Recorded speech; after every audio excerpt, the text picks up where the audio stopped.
말씀을 보면 예수님께서 각 성과 마을에 두루 다니시면서 하나님의 나라를 선포하시고 복음을 전했다는 말씀입니다. 말씀을 예수님 두루 다니셨다라고 말씀합니다. 예수님 한 곳에 계시지 않고 여기저기 다니면서 말씀을 전하셨다는 거죠. 왜 그랬을까요? 우리가 생각할 때 장사로 보면 내가 물건을 갖고 있는데 물건을 살 사람이 적으면 여기서 팔고 다른 동네로 가면 되겠죠.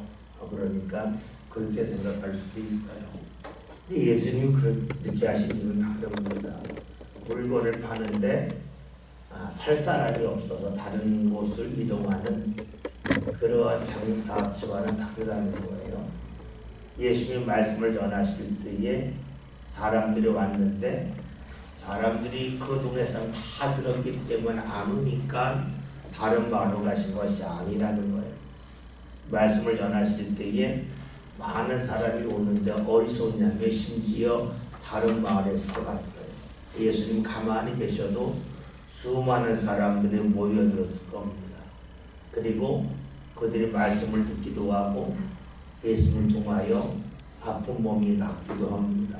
사방에서 사람들이 모여들죠. 예수님은 가만히 계셔도 사람들이 알아서 온다는 겁니다. 요즘으로 말하면 맛집이 있으면 그 맛집을 향하여 사람들이 몰려오듯이 예수님 가만히 계셔도 사람들은 올 수밖에 없는 그런 구조였습니다.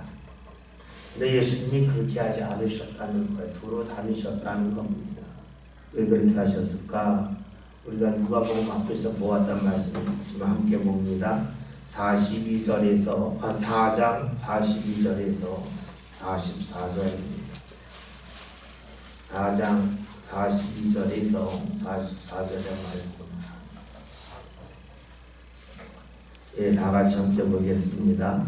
날이 밝음에 예수께서 나오사 한적한 곳에 가시니 무리가 찾다가 만나서 자기들에게서 떠나지 못하게 만류하려 하니 예수께서 이르시되 내가 다른 동네들에서도 하나님 나라 복음을 전파하여 하리니 나는 이 일을 위하여 보내심을 받으노라 하시고 갈릴리 여러 회당에서 전도하시더라. 아멘. 말씀을 통하여 볼 수 있는 것은 사람들이 없기 때문에 예수님이 사람을 찾아서 연마하러 간 게 아니라 많은 사람들이 모여들었고 예수님에게 여기서 계속 계시라 하였음에도 불구하고 예수님이 연마하러 갔다는 겁니다. 왜냐하면 예수님은 이 세상에 오신 이유가 하나님의 나라의 복음을 전파하기 위함이었다 하는 겁니다. 다시 봅시다. 예수님이 한 곳에 계셔도 사방에서 사람들이 옵니다. 근데 올 때에 누가 올까요? 걸을 수 있는 사람이 올 거예요. 걷지 못하는 사람이 있으면 옆에서 누가 안고 업고 올 수 있는 사람이 옵니다. 또 누가 올까요? 경제적으로 하루 일 안에로 되고 이틀 일 안에로 될 사람은 올 수 있어요. 그런데 걷지 못하거나 걷지 못하는 사람을 돌보아 줄 사람이 없거나 매일 하루 먹고 하루 사는 사람은 자기가 사는 곳을 떠나서 예수님에게 갈 수가 없어요. 그러니까 마음이 있어도 몸을 못 움직일 때가 있어요. 우리가 살면서 그렇잖아요. 마음은 있지만 몸을 움직일 수 없을 때가 있어요. 우리가 살면서 어느 순간에는 그런 때가 올 거예요. 내가 교회 오고 싶어도 오지 못하고 찬송하고 싶어도 입술을 열어 찬송하지 못할 그때가 올 거예요. 그런데 오늘 말씀을 보면 예수님께서 어떻게 하셨냐면 그런 사람들이 예수님에게 올 수 있는 기회를 주시려고 여기저기 다니시면서 말씀을 전하셨다는 겁니다. 그러니까 예수님은 어떤 분이냐면 편하게 사시는 분이 아니라 우리에게 다가오셔서 우리로 하여금 주를 만날 수 있는 기회를 계속해서 주시는 분으로 보아야 됩니다. 다시 말하면 주께서는 언제나 우리에게 찾아오시는 분이라고 봐야 돼요. 내가 주를 찾아가겠다는 게 아니라 주님 찾아오셨는데 그 내게 오신 주님을 내가 얼마나 맞이할 수 있고 받아들일 수 있느냐가 중요함을 보게 됩니다. 오늘 말씀을 보면 예수님께서 하신 일이 무엇이냐면 하나님의 나라를 선포하시고 복음을 전하셨다라고 합니다. 이것은 예수님이 하신 일의 요약으로 볼 수 있습니다. 하나님의 나라라고 하는 것은 우리가 천국으로 표현할 수가 있겠지만 하나님의 나라는 다른 말로 하면 하나님이 다스리는 곳을 말합니다.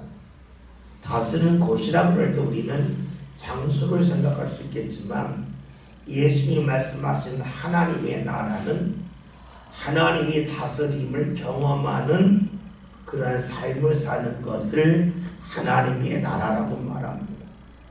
즉 하나님이 다스릴 때에 하나님의 백성이 있죠.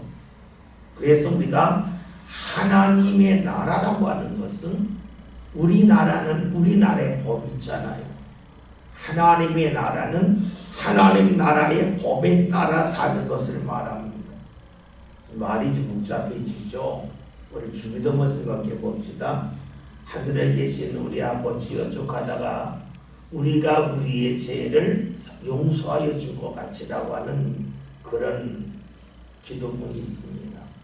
여러분 용서는 누구 할까요? 용서는 힘이 있는 사람이 힘 없는 사람에게 하는 게 용서예요.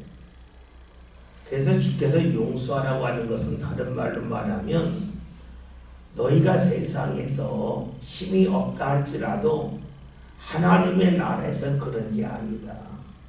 하나님이 볼 때에는 이 세상의 신분이 중요하지 않고 이 세상의 물질의 소유에 많고 조금이 중요하지 않다는 거예요. 그래서 하나님의 나라에 속한 사람들은 자신을 힘들게 한 사람이 나보다 나이도 많고 또 더 높은 지위에 있다 할지라도 그를 용서할 수 있는 그런 사람이라 하는 겁니다. 다시 말하면 이 세상에 질서가 있었으니까 눈에 보이는 거가 있잖아요. 거기에 얽매이지 아니하고 하나님을 믿는 사람답게 사는 것이 바로 하나님의 나라에 속한 사람이라고 볼 수 있습니다.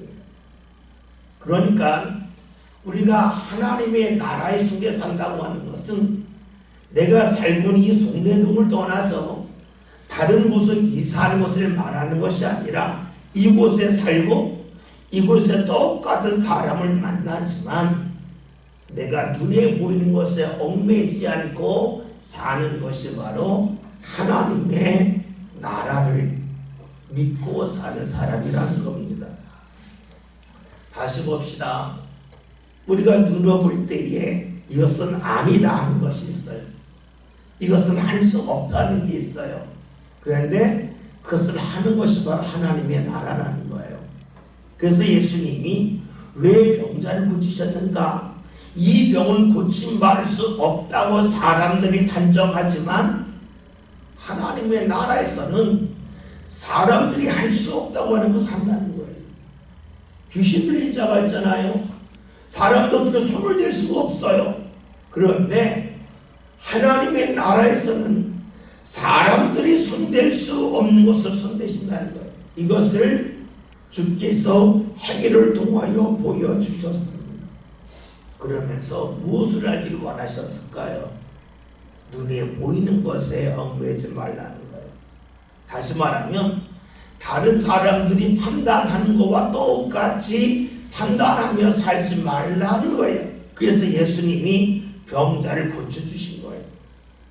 많은 이들의 병자를 고침을 보면서 예수님 앞에 하면 건강해진다 이것을 생각했지만 예수님이 원하신 것은 사람들이 볼 때 안 된다고 하는 것이 하나님 앞에서는 된다는 거예요.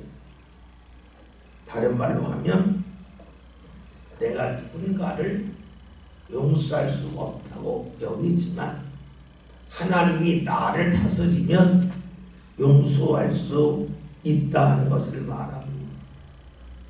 사람들 볼 때 내 자리에서는 희망도 없고 내 자리에서는 무언가 바랄 것이 없을 거라고 여기지만 하나님이 나와 함께 하셔서 하나님이 내 삶을 지배하시고 나를 다스리면 그 자리에서도 소망이 있고 그 자리에서도 기쁨이 있다고 하는 것을 느끼며 사는 것이 바로 하나님의 나라에 사는 거라는 겁니다.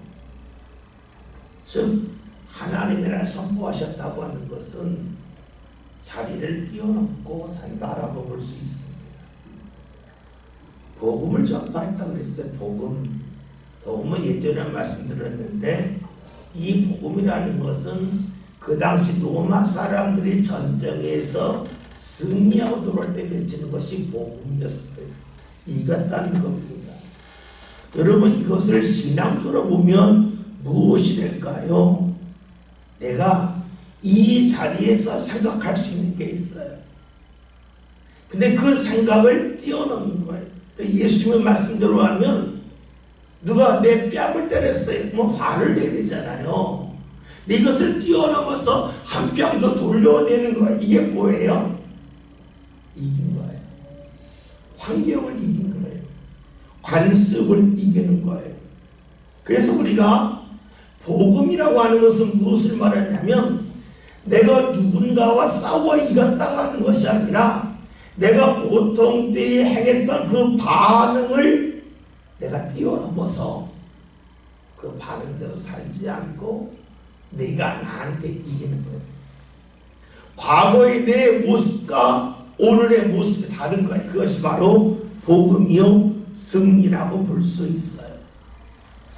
성경에서는 예수님이 오심을 복음이라고 해요. 이것은 예수님이 내게 오셨을 때에 예수님이 나와 함께 하실 때에 과거의 나를 내가 뛰어넘는다는 거예요. 예수님을 믿기 전에 아니 예수님이 나와 함께 하기 전에 가졌던 나의 생각과 판단을 내가 뛰어넘는다는 것이 바로 복음이라고 할 수 있어요. 이것을 성경에서 다른 말로 하면 새로운 피조물이 되었다. 새로운 사람이 되었다라고 말씀하고 있어요. 여러분 예수님이 오셨기 때문에 나에게 저절로 그런 일이 일어나는 건 아니에요. 예수님을 받아들일 때 그렇다는 거예요. 지난 주일날 말씀드렸죠. 음식을 보았다고 해서 힘이 나는 게 아니에요. 냄새를 맡았다고 해서 힘이 나는 게 아니에요. 음식을 먹어야 힘이 나요. 마찬가지예요. 예수님에 관한 말씀을 들었다고 해서 예수님이 하신 일을 보았다고 해서 힘이 나는 건 아니에요. 예수님이 내 안에 들어와야 돼요.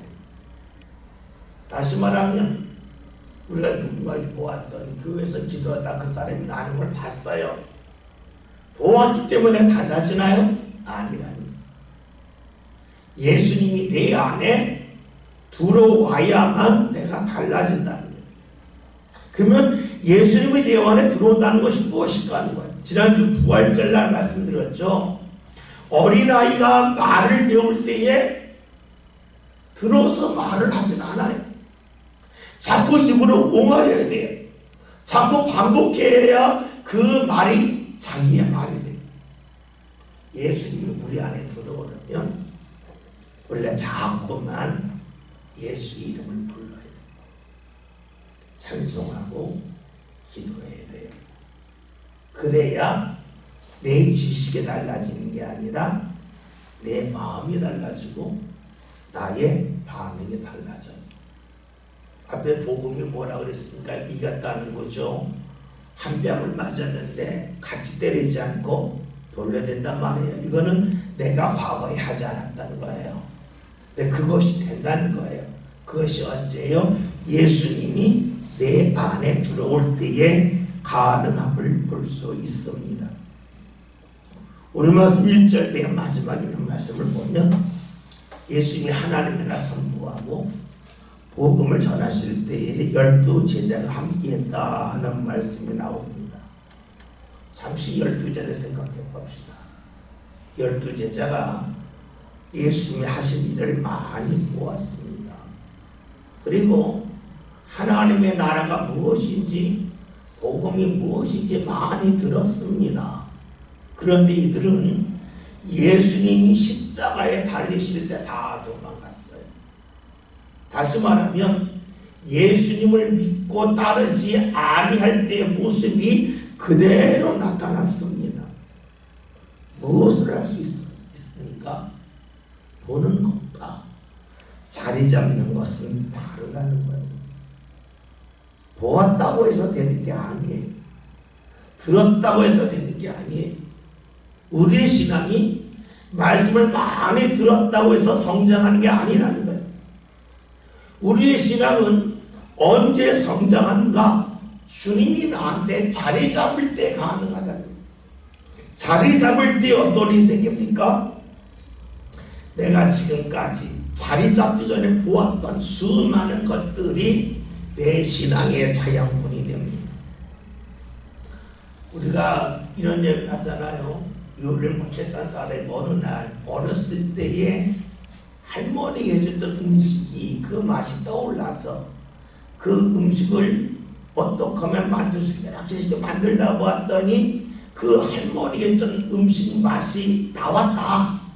그러면서 이렇게 하니까 되는구나 하면서 어렸을 때 먹었던 음식을 떠올리면서 그 입맛을 기억을 하면서 요리를 만들어가는 사람이 있어요.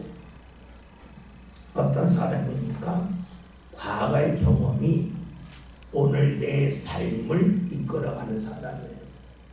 내가 어렸을 때 먹었는데 내가 그 요리를 하질 않아요. 그러면 그건 추억의 맛이 돼요. 내가 하나님이 주시는 은혜를 받았는데 그 은혜를 어떻게 말하는지를 떠올리면 다시금 그 은혜가 삶 가운데 반복될 수 있어요. 그런데 과거에 묻어둘 수 있단 말이에요. 그건 과거의 일이 되고 말아요. 우리가 신앙생활 할 때에 힘든 것이 무엇이냐면 은혜가 쌓여서 이어지는 것이 아니라 끊어진다는 데 있어요. 열심히 기도하고 또 은사도 임하였고 주의 역사가 나타났는데 은혜가 끊어졌어요.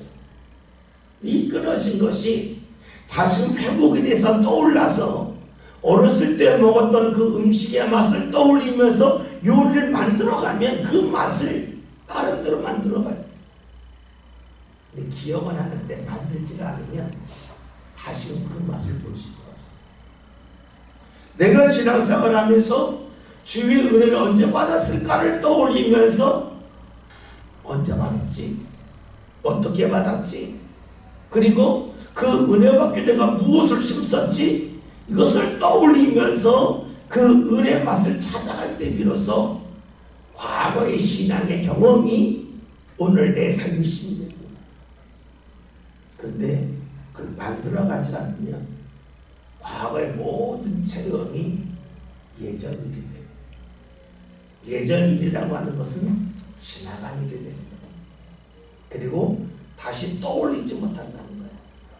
다시 떠올리지 못하면 그것을 누구한테 보여줄 수도 없고 전할 수도 없다는 거예요. 오늘 우리들의 신앙이 여러분 보십시오. 내 자녀들에게 이어질 수 있을까? 이어지지 않을 가능성이 높아요. 그 이유가 어디 있을까 하는 거예요. 물론 세대가 달라졌기 때문에 받아들이는 것이 달라요. 그러나 문제는 우리가 다른 사람을 탓하면 안 되잖아요. 탓해서 바뀌는 게 없다면 나한테 내가 과거에 지녔던 그 신앙을 지금도 경험하고 있는가? 반복하고 있는가? 나는 반복하지 않으면서 자녀들이 무언가 따라오기를 원한다면 그건 어리석은 일이라는 거예요. 여러분 살아가면서 내가 할 일이 있고 상대가 할 일이 있어요. 그런데 우리는 내가 할 일에 초점을 맞춰야지 상대가 할 일에 초점을 맞추면 삶이 원망으로 이어져요. 불평으로 이어져요. 저와 여러분이 다시금 과거에 경험했다는 일을 떠올리면 좋겠어요. 그리고 다시 회복하는 거예요. 여러분이 이 세상을 살면서 왜 삶이 힘들까? 왜 삶이 불행할까? 여러분 생각해 보세요. 여러분 거의 다 지금 50 넘으신 걸로 알고 있는데 40년 전과 지금 다 부자잖아요. 40년 전에 살았던 집 생각해 보세요. 부엌으로 집을 져가지고 겨울이면 춥고 여름이면 덥고 방도 좁은 방에 옹기종기 앉아있고 음식 먹을 때 반찬도 거의 없고 그냥 조그만 식도 아니죠. 그냥 밥상 폈다 접었다 폈다 구석에 놓다 그런 데서 살았다고요. 지금 너무 부자가 됐어요. 근데 행복합니까? 행복하다고 말할 수 없잖아요. 왜 그래요? 자꾸 옆 사람과 비교해서 그래요. 여러분 생각해 보세요. 옆 사람과 왜 비교할까요? 이유는 간단해요. 앞을 보는 훈련이 안 돼서 그래요. 여러분 나에게 30분이 있는데 30분 동안 앞만 봤어요. 옆은 안 봤어요. 그럼 비교할 게 없어요. 30분 중에서 앞을 하나도 안 봤어요. 그럼 옆을 30분 본 것 같아요. 근데 내가 30분 중에서 10분은 앞을 봤고 20분은 옆을 봤어요. 그럼 어떻게 될까요? 옆을 본 만큼 비교하는 거예요. 비교하는 이유가 어디 있을까? 이유로 간단해. 앞을 보는 훈련이 적어서 그래요. 우리가 주를 바라본다고 하는 것이 무엇일까요? 주를 바라본다는 찬송하고 기도한다는 뜻도 되겠지만 주를 바라본다는 것은 주를 바라보기 때문에 옆 사람과 비교하지 않게 돼요. 내게 주신 은혜 여기 초점을 맞춰요. 여러분 그렇잖아요. 살아가면서 내가 바쁘면 옆 사람을 신경 쓸 시간이 없어요. 내가 한가 하면 옆 사람 신경 쓰느라고 너무너무 많은 시간을 보내요. 우리가 신앙생활 할 때에 주를 바라보는 것이 왜 행복일까?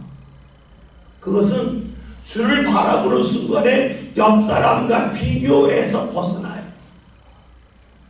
그리고 내게 주신 은혜 초점을 맞출 수 있어요. 이렇게 본다면 우리가 주를 바라보는 시간이 줄어들수록 옆 사람과 비교하는 시간이 늘어나고 내가 주님 앞에 나와 기도하고 찬송하는 시간이 줄어들수록 옆 사람에게 관심이 많이 가면서 나도 모르게 화가 나고 나도 모르게 분노가 치밀 때가 있잖아요. 내가 왜 이렇게 살아야 돼? 왜 우리 집은 이 정도뿐이 못 살아? 자꾸 비교하게 되잖아요. 거기서 벗어나는 길이 어디 있어요? 앞을 보는 거예요. 우리가 기도한다고 하는 것은 앞을 보는 거예요. 우리가 기도할 때 심성에 기도해야 될까요? 여러분 화를 내려고 해도 힘이 있어야 화를 내요. 힘이 없으면 화를 내고 싶어도 화낼 힘조차 없어요. 내가 기도를 간절하게 했어요. 그러면 화낼 힘이 없어요. 우리가 반대로 화를 많이 냈다 하면 어떻게 될까요? 기도할 힘이 없어요. 거꾸로 가야 되겠죠. 심서 기도하고 주를 의지하는 가운데 우리가 앞을 바라보고 주를 위하여 힘을 쓰임을 통하여서 우리가 옆 사람과 비교해서는 벗어나고 그리고 내가 누군가를 위하여 기도할 것 때문에 분노와 힘도 사라질 거예요. 2절 3절 함께 봅니다.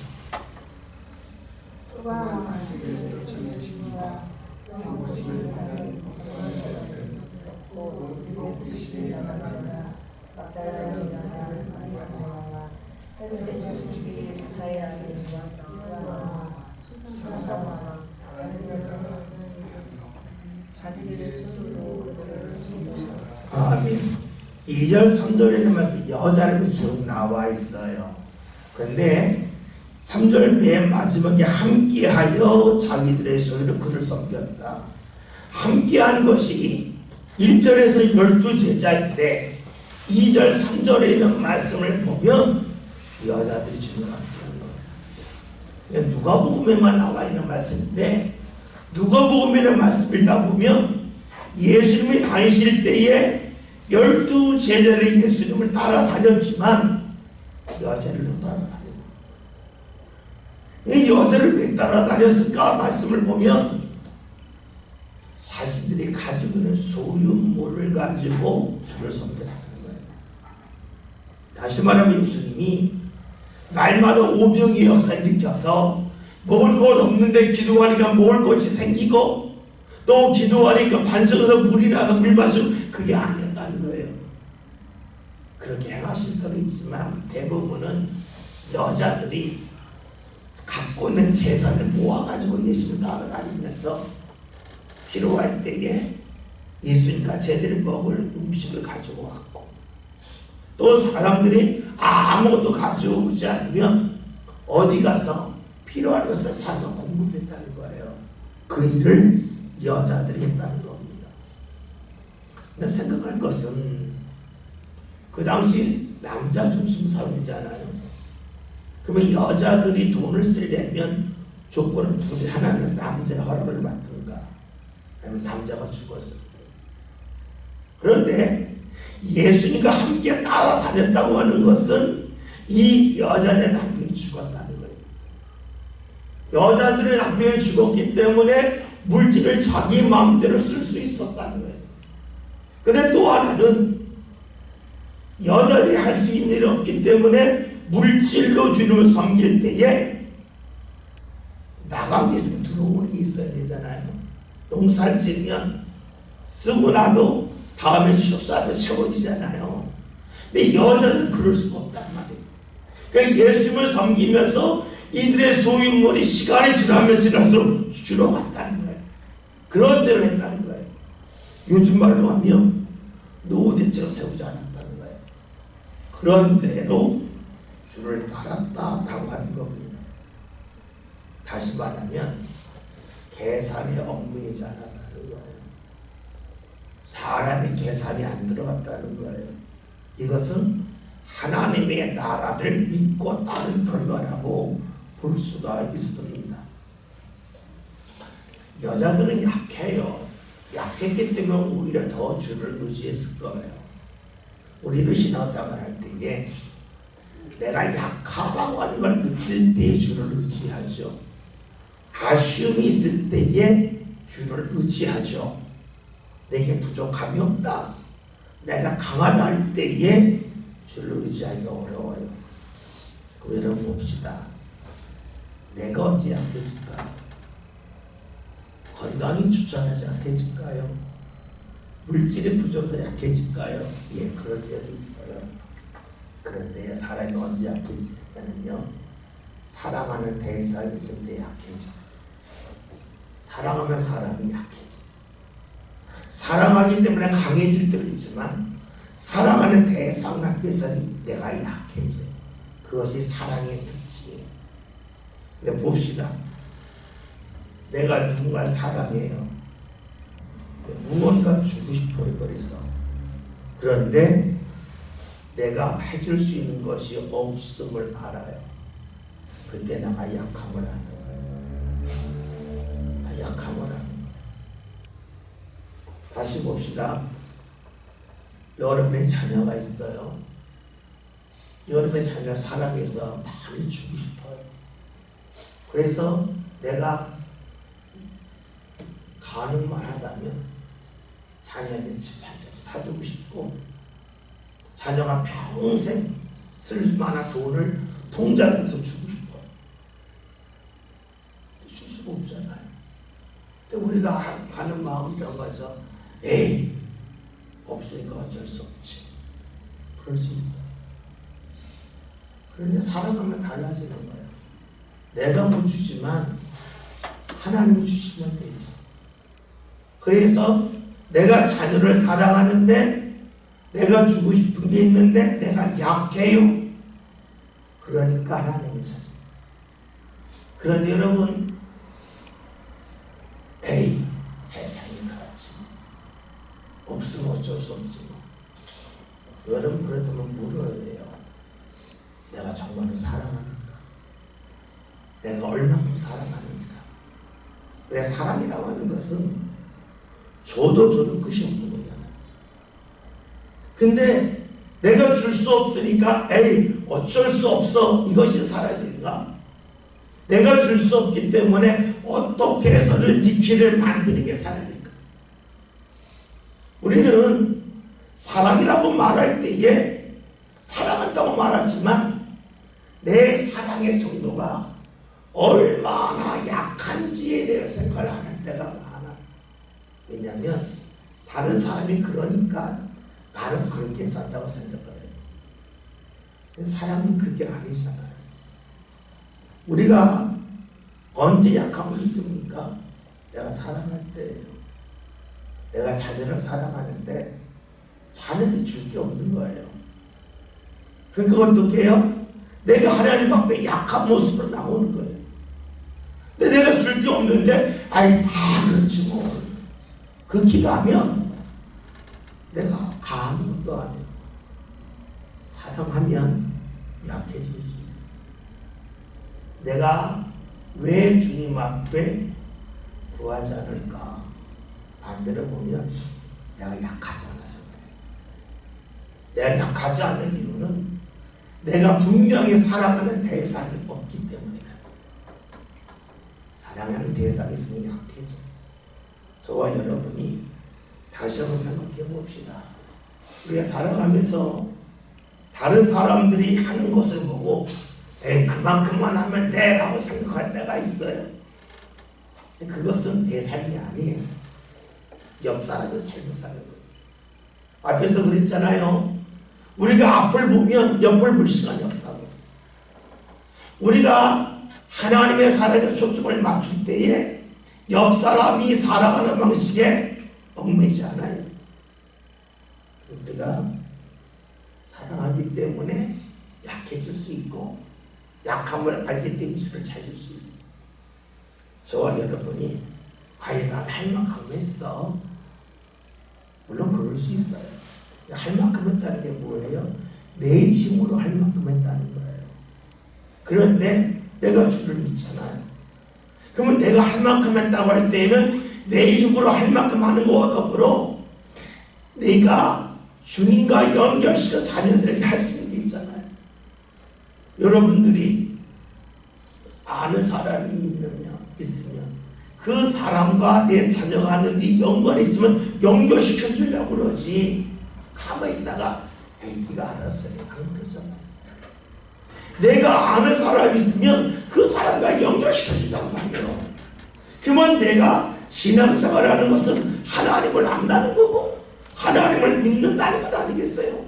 그러면 내 자녀를 하나님과 연결시켜 주는 거야. 그래 뭐예요? 내가 사랑하는 거야. 오늘 말씀 여자를 섬겼다는 말씀을 가지고 보았습니다. 저가 여러분 신앙생활 하면서 내가 어떻게 섬길 수 있을까? 그 섬긴다는 것이 무엇일까?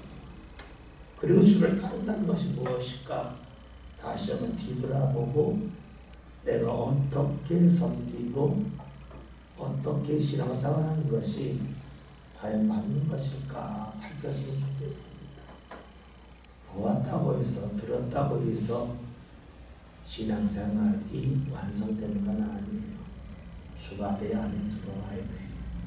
이를 놓고 꼭 소망하며 기도합시다. 우리 신앙이 약화되는 이유는 내 안에 주님이 차지하는 부분이 나도 모르게 좁아지기 때문에 다시금 주를 찾고자 심서 기도합시다. 지금 14분인데요. 지금 같이 기도하겠습니다. 제가 수요일 예배에 28분까지 말씀을 전했었는데 다음 주에 10분에서 15분까지만 말씀 전하고 기도할까 합니다. 여러분 이제 불 끄고 같이 우리가 그 얘기